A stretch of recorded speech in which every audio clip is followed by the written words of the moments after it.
The Kabaka's Palace, Lubiri in Mengo. Buganda is the largest and one of the oldest kingdoms and holds the capital city of Uganda. The Lubiri, as it is commonly known in the local language, is a magnificent historical piece of architectural art that peers out through the normally blue skies on top of Mengo Hill. Customary, every new king has a right to choose a hill on which to build his palace and rename it. However, the reigning king chooses not to live here much because of the much blood that was spilled and his father having been attacked here. A clear straight road lined with old candlenut trees, locally known as Kabaka Anjagala, literally translated in "the king loves me." The trees, which were imported from India, derived their local name from the local subjects whom Kabaka Sir Frederick Mutesa donated these trees to, and they would go home bragging, Kabaka Anjagala, Yampadeno Muti. That connects the palace to Bulange, Buganda Parliament. Halfway through the road is a roundabout, Lukoma Nantawetwa, also titled to the king, translating into the king doesn't go round a roundabout. The king is the only one allowed to go through this roundabout, and that's the only time the gate is opened. This is to avoid making the king dizzy as he drives out of his palace, and also because the Kabaka has the authority over all roads that lead to his palace. The Lubiri is built in such a way that the courthouse is facing the main entrance to the palace for security purposes.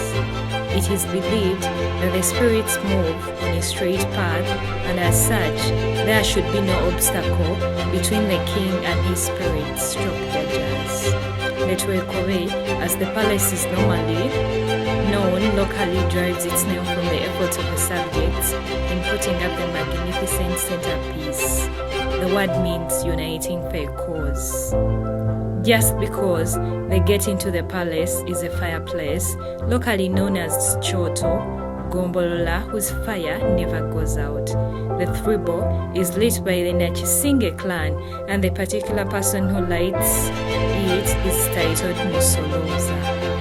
He hails from the lineage of the Chaine, the clan head of Nakibuuka Kololo of Chapwe.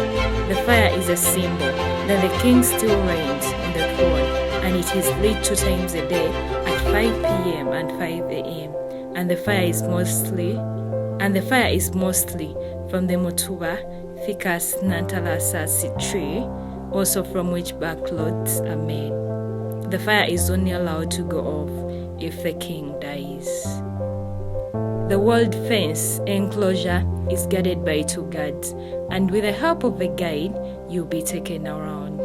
Mengo Palace covers a very wide area and was constructed by Ssekabaka Mwanga II in 1885. After he took over power in 1884, he put up his palace in Masajja. He, however, had a great admiration for Inkawo Hill, on which the Imvubu Hippopotamus clan kept their grinding stones, Mengo, which they used to grind herbal medicine. He then decided to rebuild his palace here. It is therefore from these grinding stones that the name Mengo was adopted.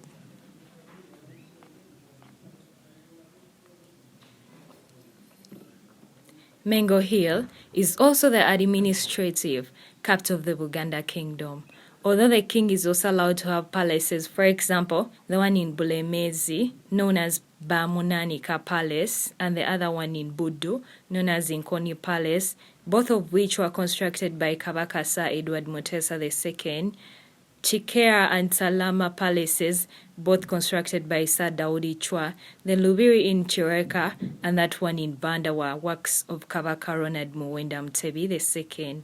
As we earlier mentioned, Mengo Palace is the official palace for Buganda Kingdom, and it is hereditary.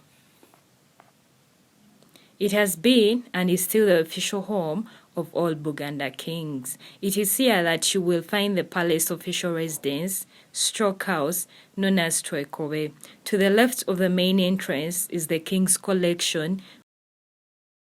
More to that is the dilapidated Rolls-Royce, one of Kabaka Motesa's precious possessions. He was the first Ugandan to drive a car.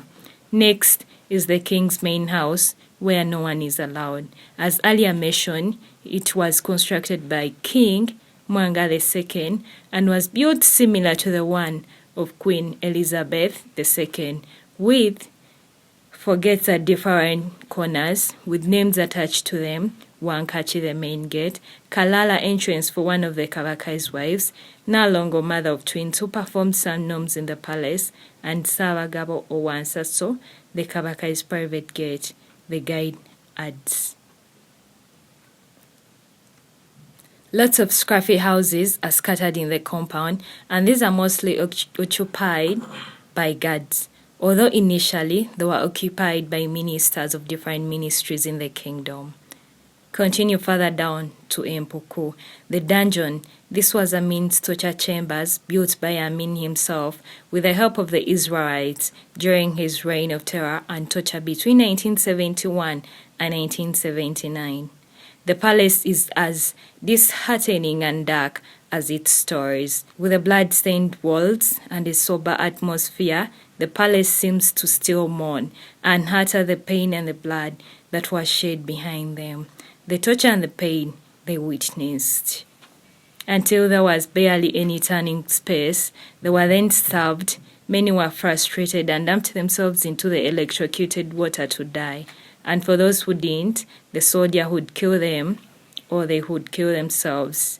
Over 20,000 people lost their lives here, and only of recent, because children still visit this place, as well were the skulls and bones of the deceased removed. When you're done with both the good and the disheartening history tour of the palace, you could proceed to the Buganda Parliament for further understanding of Buganda and its culture. I remain Suzan Nakibuuka for MRI TV News. Thank you for moving it.